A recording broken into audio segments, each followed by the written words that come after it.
You ever walk into a room and somehow become the problem before you even say a word? Nobody says anything. Nobody even looks angry. But something just feels different. Funny thing is, they don't even know you yet. But somehow, they've already decided something about you. It's strange, isn't it? Some people can dislike you before they even know your last name. Maybe you've felt it somewhere else, on a train, at church, at school, or even at a family gathering. Different places, same strange feeling. I heard a guy say something once that made me laugh. He said, "I'd been at my new job for exactly 19 minutes. And somehow, I already had office enemies." 19 minutes. He hadn't even found the Wi-Fi password yet.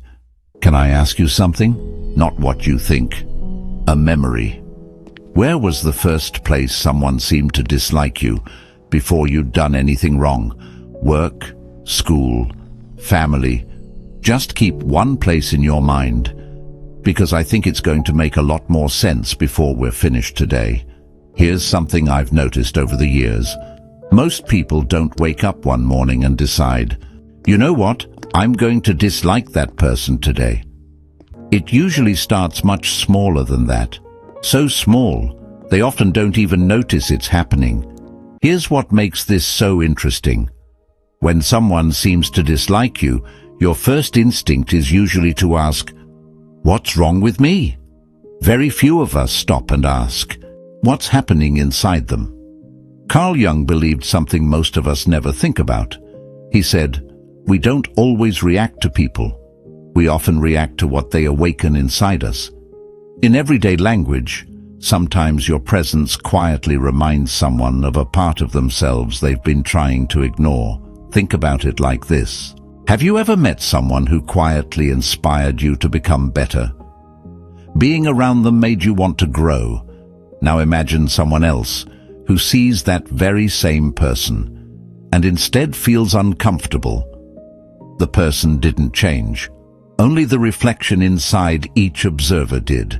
Have you noticed something? The same person can walk into the same room, and one person immediately likes them, another feels inspired by them, and someone else can't quite explain why they feel uncomfortable. The person didn't change, only the story inside each mind did. Let me give you another way to think about it. Imagine two people standing at the bottom of the same mountain. One person looks up and feels excited. The other looks up and feels defeated before they've even taken the first step. The mountain isn't the problem, it's the meaning each person gives it. Our minds are funny, aren't they? We can invent entire stories from almost nothing. Someone forgets to wave, and suddenly we've convinced ourselves they secretly can't stand us. Meanwhile, they're just wondering if they left the stove on. Here's something that took me years to understand. Sometimes people don't react to who you are. They react to what your life quietly reminds them of. And those are two completely different things. Think about standing beside a quiet lake.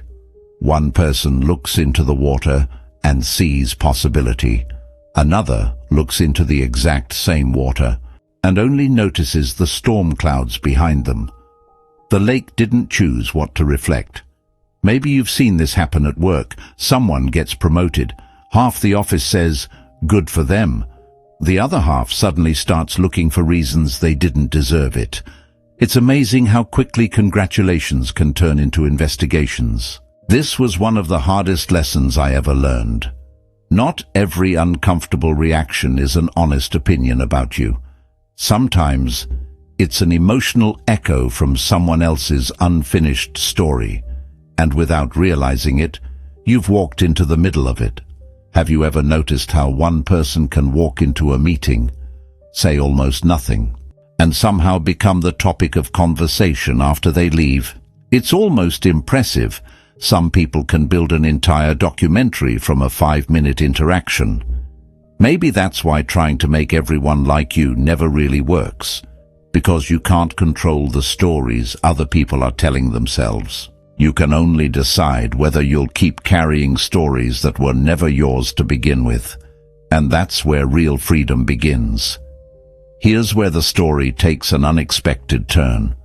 What if I told you, some people don't dislike you because you've done something to them. They dislike you because being around you quietly starts a conversation inside their own head. And it's a conversation they were hoping to avoid. Let's be honest for a second. We've all compared ourselves to somebody, maybe not out loud, but quietly. You see someone your age buying their first house, and suddenly your own timeline starts talking back. Comparison isn't always your enemy. Sometimes it's a compass. It quietly points toward the life you wish you were building. The trouble begins when inspiration quietly becomes resentment. And that change often happens so slowly, people don't even notice it. Have you ever noticed how someone can be perfectly kind to you, right up until your life starts changing? Nothing about your personality changes. You're still the same person, but somehow their eyes begin looking at you differently. Here's the part people rarely talk about. Comparison doesn't usually begin with anger. It begins with quiet measurement. Almost without thinking, people begin asking themselves questions they never planned to ask. Why not me? What did they do differently? And just to be fair, every single one of us has compared ourselves to somebody at some point. I know I have. Sometimes it lasted 5 minutes, sometimes a little longer. The goal isn't to never compare. The goal is to never unpack your bags and live there. Here's what often happens next. The moment someone starts measuring their life against yours, they stop seeing your journey. They only see your results. Years of quiet work suddenly become, they just got lucky. Have you ever shared good news, and the room suddenly became strangely quiet? Nobody argued. Nobody criticized you. The energy simply changed. Almost like everyone suddenly remembered something they hadn't finished. At first, people admire what you're becoming. Then, if they stop growing themselves, admiration quietly becomes comparison. Comparison becomes discomfort, and discomfort begins looking for an explanation. That's when perfectly ordinary things can suddenly start bothering them. This is usually the moment things begin to change. The same thing they once admired about you slowly becomes the very thing they begin criticizing. Not because it changed, but because their feelings about it did. Have you noticed how compliments sometimes become smaller? At first it's, "I'm really happy for you." Then it becomes, "Well, let's see how long it lasts." The words change only a little. The feeling changes completely. Carl Jung believed that whatever remains unconscious has a way of quietly directing our lives. Put simply, feelings we never face don't disappear. Sometimes they simply find another person to land on. Maybe that's why you can't spend your whole life trying to control how every person sees you. Some people aren't responding to your actions. They're responding to a conversation they're having with themselves, and you just happen to walk into it. The first thing that usually changes isn't the words, it's the warmth. The conversations become shorter. The excitement becomes quieter. The person who used to celebrate your small wins now simply nods and changes the subject. Sometimes people don't pull away all at once. Life gets busy, replies get shorter, plans become harder to make. Apparently, everyone on Earth becomes unavailable at exactly the same time. Here's another pattern I've noticed.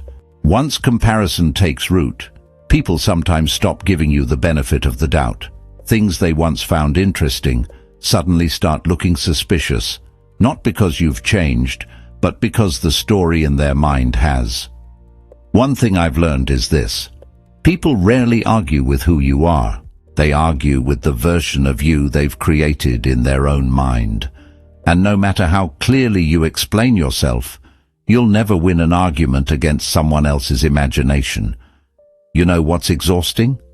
Spending years trying to convince people you're not the person they imagined, changing your words, changing your personality, even shrinking yourself, just hoping they'll finally understand you. But some stories were never waiting for your explanation.